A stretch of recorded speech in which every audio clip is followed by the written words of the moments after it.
Hello and welcome to another episode of Room for Thought. I'm Douglas Carswell, and joining me today is the comic genius known as Andrew Doyle, best friend of and creator of Titania McGrath. Hello. Thank you for Nice coming to see along. you. Thank you for coming along. First and foremost, if I may, you've got this incredible creation, Titania McGrath, but she's unlike any previous comic creation. She exists not on a stage, not on television, Yeah, but on social media. That's Tell right. us a little bit about her. well, she's a Twitter character. That's the origins, and there have been a number of really great satirical Twitter accounts over the years. My favourite was Godfrey Elfwick, who was a genderqueer Muslim atheist and poked fun at the kind of very self-righteous liberal left people, and that was run by a friend of mine called Lisa Graves. And she actually inspired me to do my own Twitter parody account or satire account. And I've thought of a certain type of young feminist activist who's very, very privileged, very, very well educated, privately educated, went to Oxford, all that kind of thing, but still is convinced that she's oppressed. Because there's so many people like that, so many recognizable figures like that in the media and on social media. So I thought I would replicate that kind of person without it being a specific parody of someone. So I also made her a slam poet as well, one of those sort of terrible activist poets. So she's a poet. Yes. She's Poet. Yeah. You know, she thinks it's terrible poetry. I've written a lot of it, but she thinks she's a genius. she's uber politically correct, Yes. and she's obsessed about social justice, Yes. Utterly obsessed. and she tends to see insults and injustice where most people might see ordinary, everyday conversation and events. Which is exactly how the social justice movement works at the moment. That they are a minority of people, but they've got big, loud voices, and they detect racism, homophobia, sexism anywhere, even if it's just clearly not there. So she's this sort of embodiment of what you might call woke culture and self-righteousness. The word woke, which is now being used unironically, unfortunately. But yeah, it's that exact culture that we're all familiar with, and we can all see, and we can see it spiraling out of control all the time, because every day now, I mean, I have no shortage of material, because literally all I have to do is turn on Twitter and I can see 5 or 6 news stories that I can easily turn into a joke. And most people think it's ridiculous. Most people think it's absurd, and so they want it to be mocked. But they also know that a lot of people who, when I used to be a teacher, if I'd have tweeted in the way that I do now, I could have very easily lost my job. Actually, I'm really privileged, because as a comedian, satirist, I can say what I want to say, and I'm not going to lose my job. In fact, it's going to help my job. As well as existing, I should say, on social media, on Twitter, Titania's also written a best-selling book, Woke. Woke, A Guide to Social Justice, yeah. Right. And is that a sort of a collection of her thoughts? It is, I suppose, like a kind of, chapter by chapter, she talks about the various issues of the day that bother her. So there's a chapter on Brexit, there's a chapter on what she calls Islamofeminism, there's a chapter on cultural appropriation. So it covers all those various things. And interspersed throughout the book, you've got her examples of her slam poetry on these various topics. Now, quite a lot of the terminology that she uses to describe herself, I struggled to work out quite what she meant. She calls herself, for example, non-binary. Does that mean Yes. she's saying she's both gay and straight, or is she referring to something completely different? Well, because she believes in the fluidity of identity, she's not always non-binary. Most of the time she's a woman. Right. When the fancy takes her, she becomes non-binary, and that means that she identifies as neither male nor female. Oh, so the binary is a reference not to sexuality, No. but to gender. It's a reference to gender. Right. She did transition to male briefly for about half an hour, but because she hates men, she didn't stay male for long. So she doesn't believe that having 2 X chromosomes makes you one gender, and having X and Y chromosomes make you another. She doesn't believe in chromosomes. Okay. She thinks that's a patriarchal myth. Okay. It's made because science is a patriarchal construct. And she calls herself polyracial as well. Is that Again, it's the fluidity of race. So she's. But of course, she's white in reality. And she calls herself a white woman of color, and she can move around the races like Rachel Dolezal did in America, of course. That was a very famous case of someone who had been brought up in a, I think, white, ethnically, I think, Scandinavian or Northwestern European she was heritage. 100% white. 100% white. There were interviews with her parents, her sort of middle-aged white parents, and they're just saying, I don't know what's going on, why she's, they were really confused. She chose to identify as an African American. She said that she always felt black because as a child, in her book, she said she used to colour in pictures of herself with a brown crayon rather than a peach crayon, which of course proves that she's black. But of course, being black is more than just the way you colour in your own illustration. It's so odd to me, but that's the... Was that partly an inspiration for Titania? Oh, 100%. I mean, Right.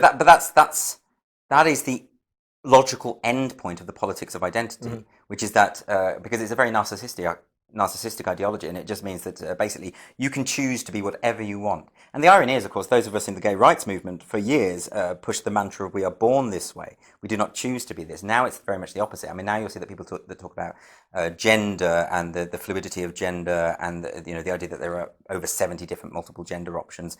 What they're saying is actually it's about choice now. It's not about... Can I just put in a slight counter argument?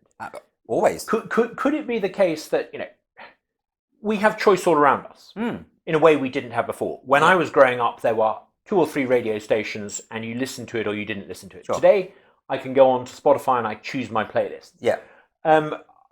Netflix, if I was younger, it would be Tinder. All sorts of ways in which you can choose what you want when you want. Yeah. Is this perhaps just an extension of that idea of self-selection, but to the point where it's become absurd, where you're selecting things that are not really within nature's gift to allow you to choose for yourself? Well, choice is a great thing, and those things that you're having a lot of things to watch on Netflix, I'm all for. I think that's great. I think the problem is that it comes down to an unwillingness to accept reality as it is. You can't choose what chromosomes you have. No, you really can't. are born. Right? I'd rather be 6'2" with a 6-pack, right? But I can't just identify. Well, I can. I can identify as that, but that doesn't mean that I'm going to get picked for an athletics team. Well, there was that famous case, I think, in the Netherlands, where a man actually said he wanted to identify as someone 20 or 30 years younger than he actually was, and he went to court and tried to legally have his age changed. There's a number of people doing that. I saw one in America. It was a man who's in his 40s who's living as a 7-year-old girl with some 2 people who've decided to be his parents. Now, look, I also believe anyone has the right to identify as whatever they want and call themselves whatever they want. You have the right to be mad, but we have the right to say you're mad. Exactly. I think what it comes down to is this idea, this very kind of egotistical idea that because I feel a certain way, everyone else around me is going to have to accommodate my feelings, my sensibility. I think it's all tied up with the narcissism that comes from social media and the commodification of the individual. And that's what worries me, is that actually sometimes you've got to be able to say to Rachel Dolezal, you're not black, love. Sorry, you're just not. We've got to be able to get back to that where we can do that rather than just indulging everyone's fantasies as though they're reality, because that's not the real world. To me, Titania seems ludicrous and absurd, and I'm a great fan because obviously when I read her tweets, she quite often talks about current affairs and what's happening in the world around us through the prism of the ultra woke, uber politically correct, and it's funny, it's amusing. Do people ever actually fall for it, though? Do you get people who think of her as a serious person making serious points? All the time, every day, and in fact, it still happens. I'm really shocked. People who are in favour of what she's saying or against what she's saying? Normally against. Right. So that's why I like doing the character, because I'm able to have, mock the extremes of the left and the right. Yeah. The character itself, of course, is mocking the extreme left identitarians. But the arguments that she gets into are invariably with the kind of right-wing, rabid Trump supporters who come on and say, attack her for her views. So you get people actually coming along and saying... And then I get into arguments. I stay in character all the time. I get into arguments. I'll screenshot the argument and I'll post that. And then they become the butt of the joke. So you're not just sending up the ultra woke. No. You're probably also sending up the sort of alt-right people who Yeah. So the people, for instance, homophobes get very upset with her. Because I think she said something at one point about how if you are a man and you're attracted to women, that means you've got feminine tastes, so you're probably gay. And then a lot of people, well, I'm not gay, I'm not a fag or whatever, and all these people saying this sort of stuff, and she'll get into arguments with them, and that's great fun, because really, it's revealing on both sides. That's the point. That's the point. It's a good opportunity for me to have a go at both sides. Of course, the running joke behind this incredibly funny character is that she's incredibly privileged. She had a private education. I think she lives in central London. Yeah. I think she talks about having a house full of servants when she was growing up. Yeah. She went to Oxford. Yeah. She was she a contemporary of anyone that we know? What, in Oxford? Yeah. I haven't really thought about that. Maybe a contemporary. Perhaps the Cameroons had passed on by then. She's a bit younger than that. She's early 20s, so I wonder who she would be in contemporary of. Lots of people now working their way up through the ranks of the BBC. I should think about that. I mean, she mentioned meeting Kate Middleton in the book, but I think that was really for a punchline I needed. But I'll have to flesh that out a little bit more. Actually, I suspect that she probably went to university with and got to know one or two people who are beginning to make a name for themselves in the world. I look back at some of the great comic creations that there've been. Harry Enfield's Loads of Money. Miranda. Mm-hmm. We all find those characters funny because we all slightly know someone who's a little bit like that. Exactly. I mean, I don't want to be unkind, but there are people in their 20s and 30s who sometimes have a little bit of the Miranda about them, which is what makes Miranda so funny. In the 1980s, when Harry Enfield's Loads of Money character was all the rage, we all knew someone who was a little bit flash with the cash that they were making in those boom years. Yeah. Do you know people like Titania? 100%. Yeah. I mean, you got to remember that my background is that at university I was studying English, I was studying all the literary theory, all the post-structuralism, all of that kind of stuff, which is where all of this woke stuff has come from, really. People who are obsessed with the idea of power structures in society that they can't identify or quantify, but they think that they can control people if they just rectify those problems. So that's where it all comes from, and I do know those people. And of course I've worked in the media, so you meet a lot of people like this. People who are determined to find misogyny everywhere and all that sort of thing. And this obsession with language, this idea that language, you can control what people think if you can control what they say. Which is straight out of Orwell, of course. And they say to us, you should stop saying Orwell, it's a cliche. It's difficult to know what else to use. I mean, that's exactly what it is. They think that if they can outlaw certain words and phrases, that everything will be great. If you get rid of all the racist words, there won't be any racists anymore. Stop being allowed to call things Orwellian. Well, exactly. I do know those people, and we all know those people. What's very interesting is a lot of the people who've been angry about the character tend to say, one of the main criticisms they say, well, first they say it's not funny, which is of course their right to say, and why would they find it funny? I wouldn't find it funny if I was the target of mockery, which I often am. But also what they tend to say about it is that those people don't really exist, that I've created this kind of straw man or straw woman to have a go at something that isn't there. But that's not true. Often, in fact, in the book, I'm often quoting actual modern day feminists or intersectionalists, and you'll see that there's really not that much in between what I'm saying and what they're saying, and that's the problem. That's why they don't like it, because I think they can detect a kind of truth in it, and I think that upsets them. They see themselves, and I think they don't like seeing themselves the way that other people see them, the way that most people do see them. This is a really interesting point, I think, because it's social media, and it's you on social media, armed with not much more than a mobile phone and a Twitter account, who started to mine a very rich vein of comedy. In fact, create, you might say, a rich vein of comedy. There was a time, surely, when television was alternative comedy in the 60s. It poked fun at the then establishment. Yeah. Why is television not producing this sort of satire, this kind of humour? Because it is the establishment now, and because the comedy circuit generally is towing a very establishment line. I mean, if you go to most comedy nights, particularly over the past couple of years, the targets will be fairly predictable, and you get things like, the Royal Family, Brexiteers, Boris Johnson. Yeah, Brexiteers are all evil, Tories are all evil, etc., whatever.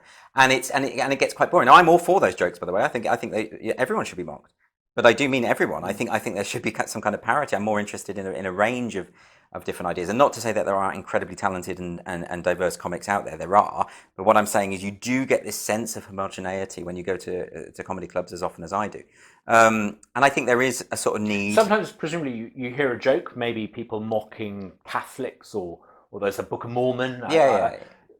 Sometimes I've heard those jokes, and I thought to myself, they wouldn't make a joke like that about Muslims. But they would on the comedy circuit. I mean, there are people on the comedy circuit who are making jokes about Islam. And really? I think, I think that's that comes from just watching television. If you just watch comedy on television, of course, there are limits to what you can talk about. But on the comedy circuit, there are people who make jokes about all sorts of things. But it would be futile to try and deny that there's a left-wing bias in comedy. Of course there is. The vast majority of comics. I mean, there was a survey about even artists. I think it's something like 96-97% of artists are pro-Remain, for instance. So there's definitely an instinct there which doesn't... I mean, going back to Medici Florence, artists have always been in cahoots with the moneyed elite. That's right. where they get their paycheck from. We used to have a situation in Renaissance England. The reason we flourished in Renaissance England in terms of literature is because we had the patronage system. People could be poor and they could, still produce their art, and they were left alone to produce their art. And nowadays, of course, it's tough. People who want to be stand-ups, if they're not independently wealthy, they have to work during the day, they have to go out and flog it during the night. So of course they're going to be worried about their career, and of course they're going to start self-censoring because they want to get on TV. Would you ever get commissioned by the BBC to do Titania on television? I don't know. I'd love to. Netflix? I don't. Yeah, again, who can say? I mean, Netflix presumably is making the whole business of commissioning much more competitive.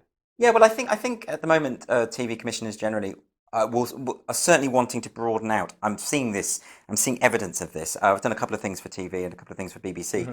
Things, they do want to broaden out that political, because there is a lack of political diversity in comedy and satire. That's very encouraging. And I am seeing those signs of that some people are seeing that it's not a threat to mock our side. That's okay. That it's all right. And so hopefully we're seeing a bit of a new alternative comedy movement. This is why I set up a comedy club in London called Comedy Unleashed, because I was interested to get a range of different types of voices and not just make it about diversity insofar as, there's an obsession with diversity in terms of sexuality, race and gender, but not in terms of thought and ideas and innovation. And that to me is the more interesting thing, because we book that club on the basis of whether we think you're a good actor or not. We ignore any kind of sense of diversity quotas as they are typically understood. So for comedy to evolve, you need more diversity, and then let it be a consumer, punter-driven process. Exactly. What sells? Yeah, that's exactly what I think. Having said that, one of the things I think that is better about this country than in the past, and there are all sorts of improvements, but this really struck me when I was an MP. Yeah. When I was an MP doing constituency casework, I came across a lot of people who had a disability, but thanks to technology, instead of sitting at home watching telly in their armchair, which is what they would have done 20, 30 years ago. Yeah. Technology allowed them to live a much more active life. Yeah. And I wonder if, sometimes when we talk about political correctness, isn't it a good thing that we're a little bit more sensitive to how we describe someone who's consigned to living in a wheelchair? Yeah, it's definitely a good thing. It's good to be politically correct if political correctness means being sensitive to others who aren't mainstream. Yeah, exactly. I totally agree with that. I mean, I read Yasmin Alibhai-Brown's book about political correctness, which I didn't much like, but I think she's a good writer, but I didn't much like the book. But at the end of the book, she talks about, that to her, political correctness simply means politeness. Now, if that were the case, then I'd be on board with that fully. Where I think she's wrong is that I don't think that is what it means necessarily. If it is just a matter of decorum, then yeah, I think things have improved, certainly.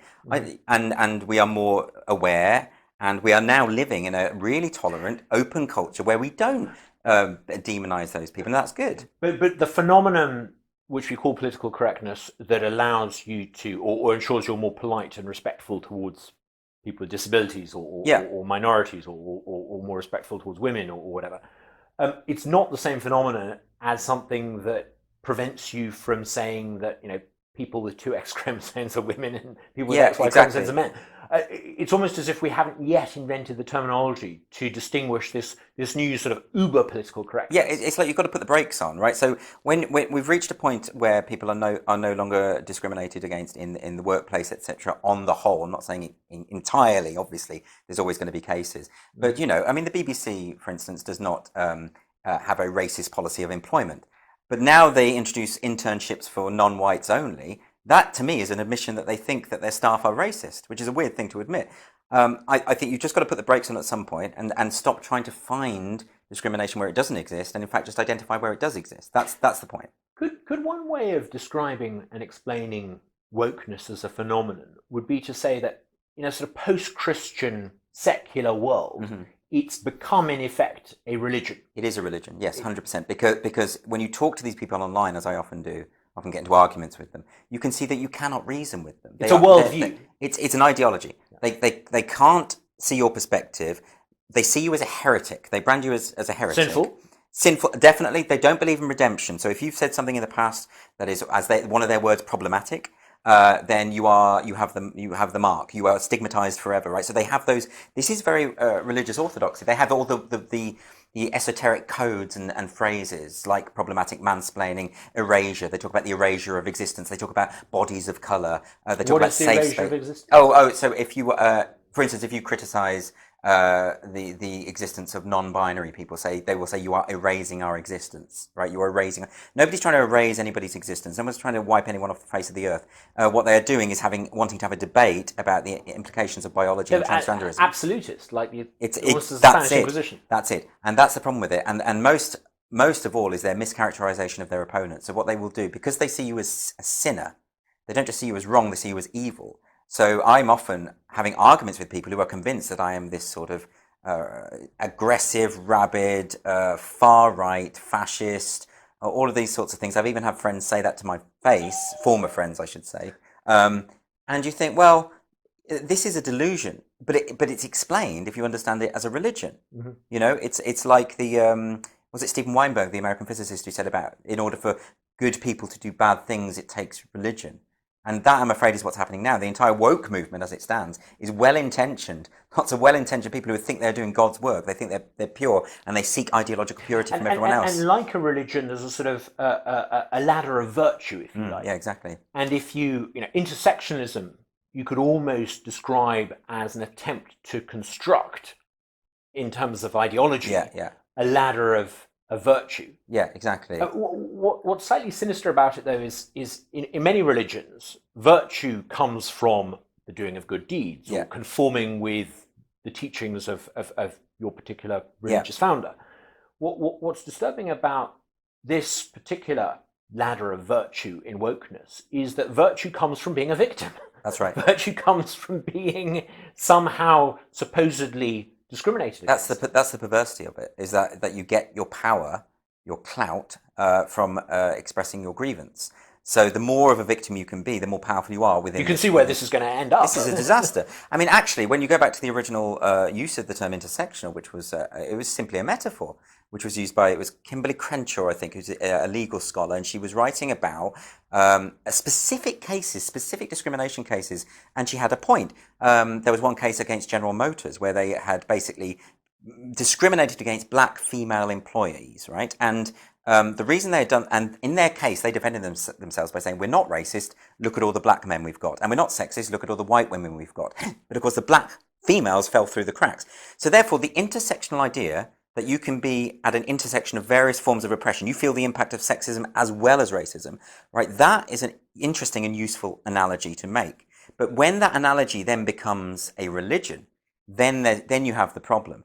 And particularly when victimhood becomes a route to power, then you're going to have people, and you've seen them, people on Twitter talking about their oppression, talking how oppressed they are, because they know it gives them points in this world. But it's as you say, it's very narcissistic, because if you achieve something in life, and as individuals we all like to think we achieve things, if you see yourself as achieving what you've achieved and at the same time overcoming all the oppression, it's almost a form of inflating your own score in your own eyes. And it's also incredibly damaging to young people. You know, I mean, I used to be a teacher, so I know this. The worst thing you can, and I taught at a girls' school actually, the worst thing you can do is go into a girls' school and say, you will always be victims. No matter what you do, you're going to be the victims of the patriarchy. You're going to get paid less. You're not going to get opportunities. None of this is true. And if you implant that in people's heads, then that's going to have a really negative effect on someone's development. So I think it's really this is the point I was making about well-intentions, right? It's a well-intentioned idea that leads to incredibly damaging consequences. Yeah. It's funny. I've come across one or two woke people in my time, and quite often they will think of themselves as being at the vanguard of what's rational and modern. Yeah. But I think actually wokeness is almost a hark back to the pre-Enlightenment days of the past. Imagine on Twitter, for example, someone was to say something about, I don't know, the status of gay people or the status of Muslims in Britain. Yeah.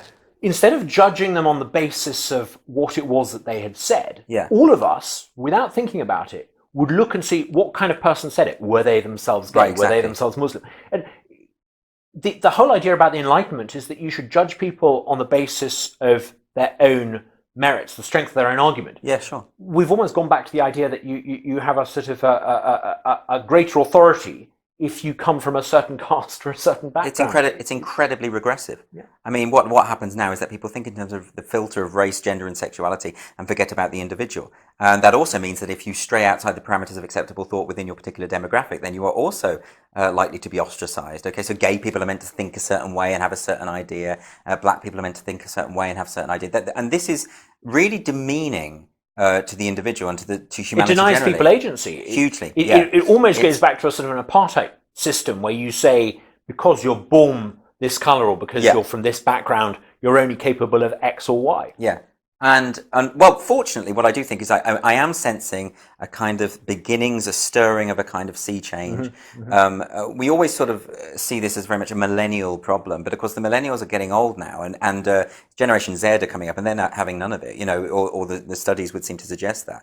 So I do think it's going to die out. It's already feeling a bit outdated, isn't it? So I think once more and more comedians are mocking it, which I'm seeing more and more of, once people are realizing that, no, there's safety in numbers. If we all stand up and look, I mean, before, this very small minority of woke people, if you were a heretic, they would attack you on social media, they'd go to your employers, they'd find a way to destroy your livelihood, destroy your life, and that's how cruel and vicious they are, because they think they're doing good, you know. And but when more people stand up against them, they won't be able to do that anymore, when there's going to be a tipping point. If we're not careful, though, are we not in danger of ending up as a country, as a society, where you have an educated elite who are unduly influenced by this new religion, in effect, of wokeness, this ethical system, and you've got a mass of what you might call suburban Britain that is not influenced by this new creed at all? Yeah. And you get this extraordinary detachment. Aren't we already starting to see this? I mean, well, that's what we've got. That's exactly what's happening now. I look at some of the mainstream news output, and I look at some of the questions that the presenter puts to people shaping the news agenda. And I think this is utterly detached from the mindset of suburban, ordinary Britons. Yeah, most people don't know or care about any of this stuff. And you see the... but that's true of politics as well, isn't it? I'll give you an example. Okay, talk about the Tory leadership. Yeah. I listen to journalists talking about the gender balance in the Tory leadership. I mean, with great respect to, you know, we've had a woman prime minister, not entirely successful. There was a previous Tory prime minister, I happen to think one of the most successful leaders this country's ever produced. Yeah. But I can't really see why the chromosome content of the candidates in this race are of any consequence to anyone whatsoever. No, and it never works. Like, if you play the identity politics card, that is electoral hemlock. It doesn't work. I mean, Hillary Clinton did it. It didn't work out for her at all. She played the woman card. That was her thing. You know, but of course, a working class mother in America who's working 2 jobs, she doesn't care. She's not going to be consoled by the idea that there's a female millionaireess in the White House. People were talking about what sort of candidates had the most interesting backstory. Yeah, look, what is a backstory? Exactly. Have you ever heard an ordinary voter talk about someone's backstory? No, it's the voter's backstory that's of interest, not the politicians. People are much more politically clued up than the media give them credit for. But again, you saw this with the Brexit Party doing so well because all the media could do is ask these gotcha questions about stuff you said many years ago. And actually, everyone, the electorate, want to hear about the issues. They want to hear about democracy and the stuff that we're talking about. And they saw through it and they voted for the Brexit Party, didn't they? So one of the reasons why we're doing Room for Thought is because I'm so fed up after years and years of being an MP with gotcha journalism. I want to give people like you, like Matt Ridley, like Claire Fox, like others who are coming on, the opportunity to come here, say what you want to say, and you know, if you don't like the way you said it, tell me, and we'll re-record it. I'm not interested in tripping up anyone. I want, and the viewers who tune in want to hear what you've got to say. Yeah, that's well, exactly. I think that's a really important thing. I mean, you know, I agree that everyone should be held accountable for the things that they say, but a lot of the questions that were asked during this campaign of Nigel Farage and Claire Fox have been asked many, many times before, and they've had their answer many, many times before. There's nothing new or interesting to be said about that. Now, if the cultural elites are increasingly woke, and the rest of the country is pretty non-pulsed by all this Titania McGrath type nonsense, you can see why the elite feel threatened. You can see why it is that they're starting to restrict social media and social media content. Absolutely, and you're seeing that with Silicon Valley. All the tech giants are sort of collaborating to kind of police what can be said, the parameters of acceptable thought. The last thing that we want is for these huge plutocrats in America to control the Overton window. That's not what we want. That's a really bad situation. I mean, if the Overton window in the Western world is defined by people who went to Harvard and Yale, Yeah, and the world is not going to be a happy place. And I hate seeing people who identify as socialist then going to these corporations and asking them to police the thought of others and to enact censorship on their behalf. I mean, there's a massive incoherence within that. I think we have to resist it. People are developing their own platforms because they realise they have to. Well, if Twitter and Facebook and other platforms like that become increasingly bland because one's not allowed to say anything interesting or controversial, surely you create the space for a foreign government or a non-Western player, or indeed a startup that doesn't abide by any of these Silicon Valley rules, to come along and create a new platform. And well, it's been tried before. I mean, when they invented Gab, for instance, the idea of Gab was a response to Twitter, and it was going to be a complete free speech platform, but with the same sort of functions as Twitter. And of course, the problem with that is then the sort of woke group on the left started demonizing Gab as a far right because it would have let anyone on the platform. So they did end up with some far right people on the platform. So then you demonize it as a kind of far right. Even though the co-founder was I think it was Persian or something, like, it doesn't make any sense, but they did this. And then, of course, it's a self-fulfilling prophecy because you do get the far-right people gravitating towards Gab. The people on the left stay on that side, and you end up with just enhancing the echo chamber phenomenon. So really, and it undermines Twitter's own perspective. It undermines their own political viewpoint because what you're doing is actually entrenching those people that you've sort of castigated and put aside. What they really should do is just have no censorship on their platform. And that's what the block button is for. The block button is a brilliant thing to actually enforce free speech. It means that you can have free speech because part of free speech is not being obliged to listen to what other people have to say. So you can just block them. It's interesting in this country with the advent of the printing press. The elites back in those days felt incredibly threatened by the ability of people to publish and distribute and disseminate information. So you needed a license to own a printing press until I think the 1690 to the Glorious Revolution. And ever since then, you've not needed in effect a permission from the state to publish something. Now we're starting to see even that old idea being slowly eroded. I think there's a press regulator now, which is increasingly, and the Tories have put the architecture of state control over the mainstream media there. I suspect if there was a change of government, a Labour government, they would... Labour are very hostile to press freedom.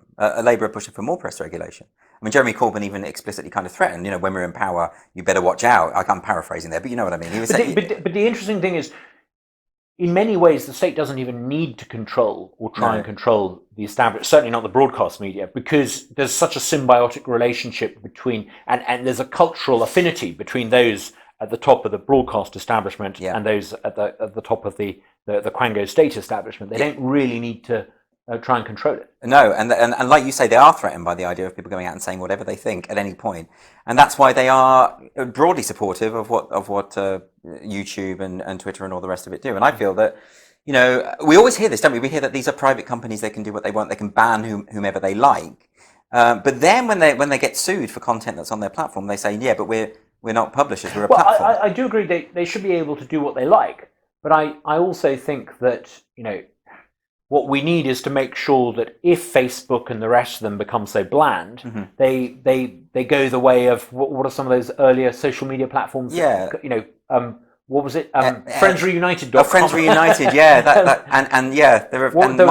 MySpace. Yeah. I suspect that but in order for that to happen, we're going to have to build those other platforms. We've got things like BitChute and Minds and things like that. Wait until China's Weibo starts to have an English language interface. That could get quite interesting. I think what will happen is most people will gravitate towards it because people crave that. Of course, in China they have a different type of censorship. Well, exactly, yeah. So that exactly. But yes, I imagine. Well, that is the way it's going to have to go. I think Twitter, Facebook, I think they are over. They've had their day. I think they will die because they are just too censorial. They're too determined to police what's on the platform, and it can never work. For a start, they don't understand satire. They don't get jokes. They can't. It starts to feel very arbitrary.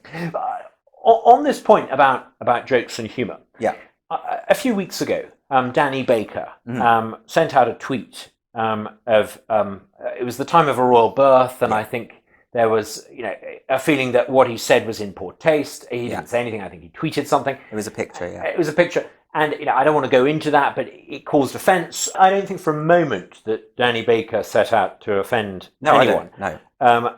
But I do think that even if he did, he should have the right to do so in a free society. That's my point. That's my point. Like, I think ultimately everyone should have the right to say whatever they want. And Jo Brand as well. She Yeah, made a rather foolish joke about, foolish because it wasn't funny, about instead of milkshaking Brexit supporters, I think she said they should have battery acid thrown at them. Yeah. I mean, I've had more than my fair share of aggravation from leftist mobs in my time. Yeah. But I think Jo Brand has an absolute right to make that joke. She does. I mean, I would go even further. I'd say she'd have the right to say it in sincerity if she wants, but she should be criticised and attacked for it if she were to do that, which she wouldn't do. I mean, Jo Brand is not a violent person, and she's certainly not calling for violence. It was a joke, whether you found it funny or not. I mean, you say you didn't find it funny, but there were people in that audience who laughed at it, right? So what are you going to do? It's definitely a joke, and I think I think we've bought into this idea that there are all these people out there who are just all these violent people who are just waiting for Jo Brand's permission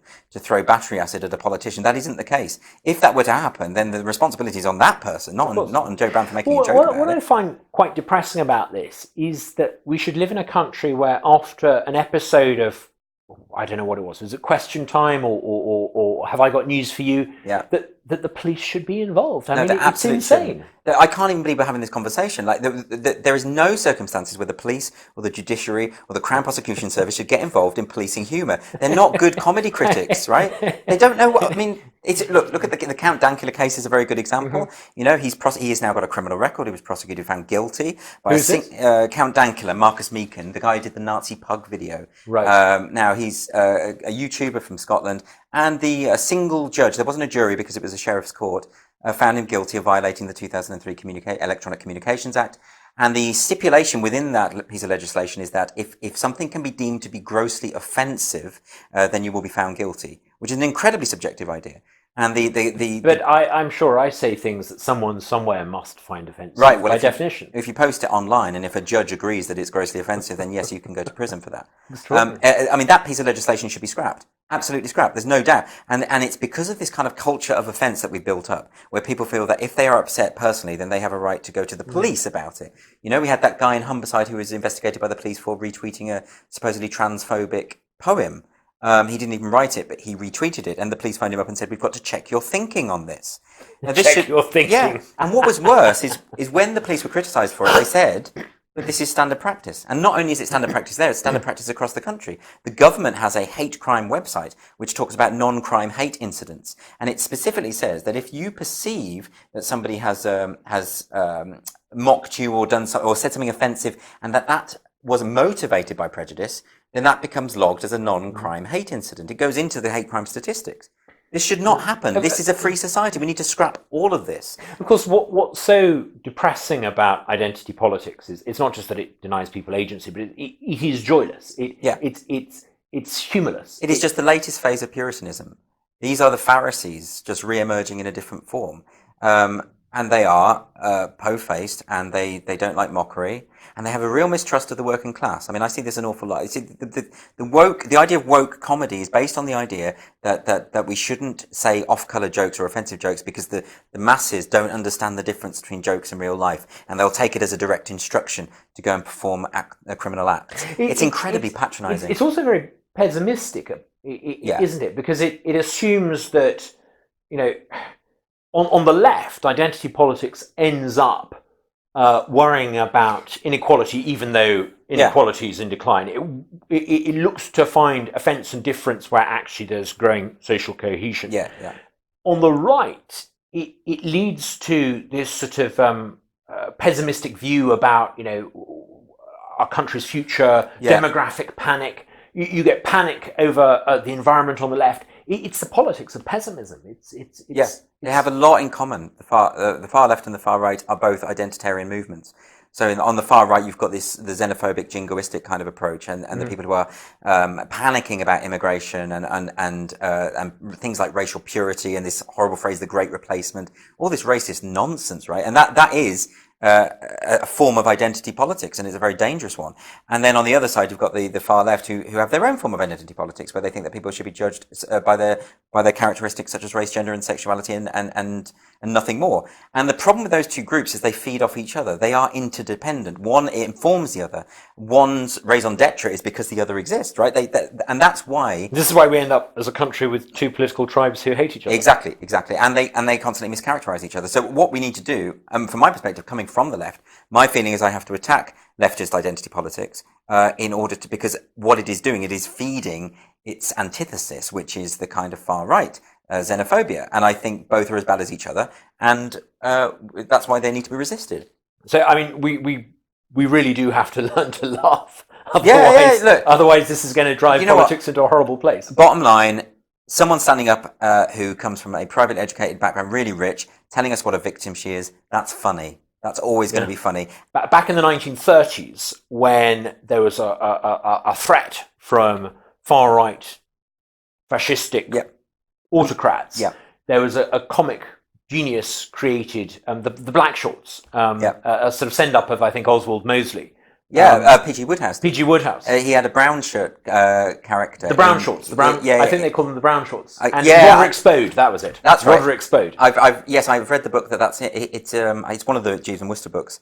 But yeah, it's a great. This is why I always find it ridiculous when people say that Wodehouse was a fascist sympathiser. Absolute nonsense. But Roderick Spode probably did more to, instruct people that this new fascist thing was not worth supporting than anything anyone else did. It's the best thing to do is ridicule. Hannah Arendt said this about how authority figure, the best way to undermine authority is through humour. Because they hate being laughed at. I mean, look at Erdogan in Turkey. He tried to get that German satirist extradited, didn't he, over that limerick about him having sex with a goat? But in Turkey, there's extraordinary censorship of social media now, and it's normalised. Yeah, but they fear the satirist, don't they? Above all else, they fear the idea of mockery. All of them. Maybe it's encouraging. Maybe if people fear mockery, it's because they know deep down inside they're vulnerable to it, because there's an element of truth in it. Yeah, very likely. If our elites are starting to behave rather like the elites in Turkey, perhaps it's because they both recognise that maybe their time's up. Yeah, well, we haven't reached that point yet, thank God. But no, we have a different kind of problem here, though, don't we? It's for instance, the Count Dankula case. It wasn't that he was ridiculing someone in power, and that was the problem. It was that people took offence at it. Question, if I may, drawing the thread to a close. It's a question that I quite often like to put to people as a general question, because we live in a world where there's this assumption of multiculturalism. Do you think that all cultures are equal? No, I think certainly no, not at all. There are cultural practices that are morally unacceptable, and I think we should be able to say that. There's this really weird this new idea of cultural racism, they call it, or culturalism, right? That's not a thing. Right, it's perfectly okay to judge another culture if that culture is doing things. Some cultures are, I would have thought this was incontestably the case, better at achieving scientific advancement. Right, exactly. I believe that living in a culture where we have gender equality is better than living in a culture where we don't. One of the depressing things about cultural relativism, saying all cultures are the same, it implies that there can't be any form of cultural improvement. Exactly. Which is nonsense, because Britain in 2019 is obviously better than Britain in 1219 or 1519. It's also a kind of soft racism where you say we're not going to hold these people to standards different from our own, right?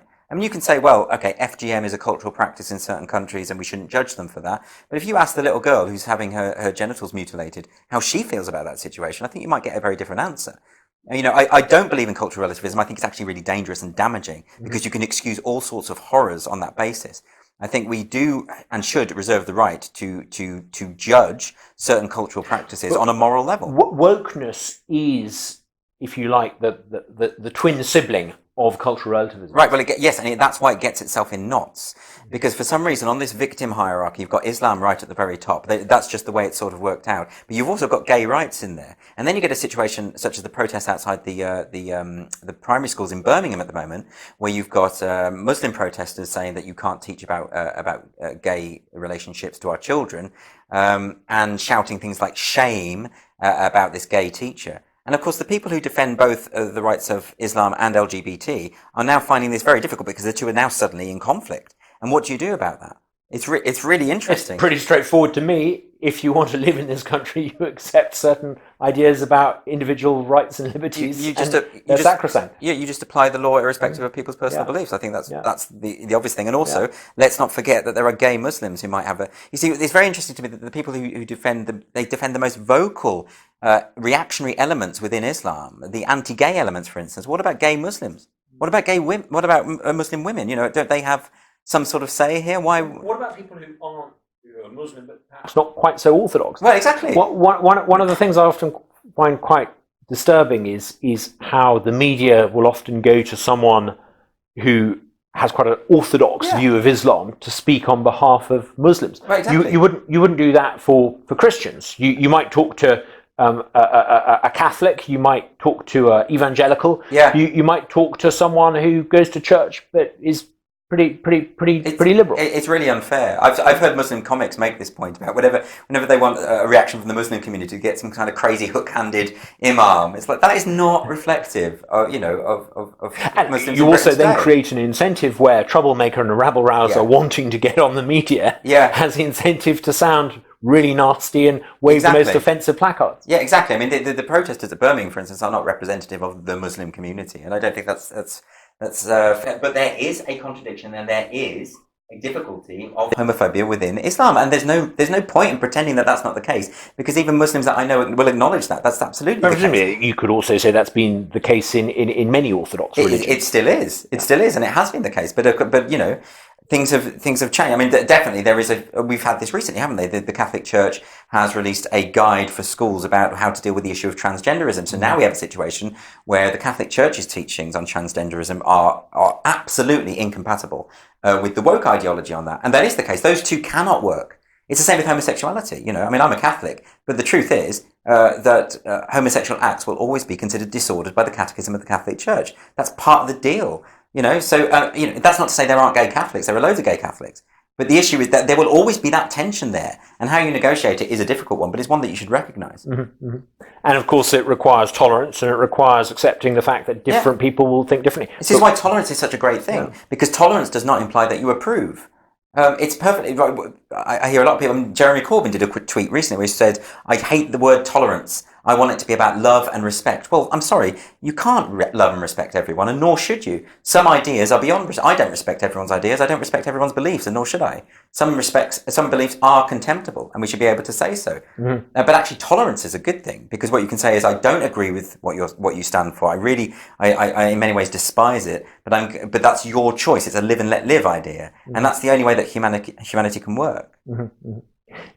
Andrew, it's been fantastic having you on. I'm very grateful to you for giving the time. Thanks for having me. It's been fun. Just if I may finish off, you're going to the Edinburgh Fringe this year? I am going to the Edinburgh Fringe this year. So there's going to be a Titania McGrath show at the Pleasance at 9:00 every night throughout August. Mm-hmm. And I'll be doing my own stand-up show at the end of the month. How, if I may say, are you doing that? Obviously, you can't just be doing a string of tweets on a giant screen. No. Will you be on the stage? That's what I'd do if I was really lazy. It's going to be a young actress playing Titania, who I'm currently in the process of casting. And I'll write the script. Well, I have written the script mostly, and then I will direct it. And so it's going to be tough to find the right person to play that role, because it all rests on her, I'm afraid. You need the right performer to make or break the show. So fingers crossed we find the right person. Fantastic. Well, I hope it's a great success. Thank you very much for coming on. And I look forward to reading more tweets from Titania over the. Thank you very much. Cheers. Well, thank you. Cheers.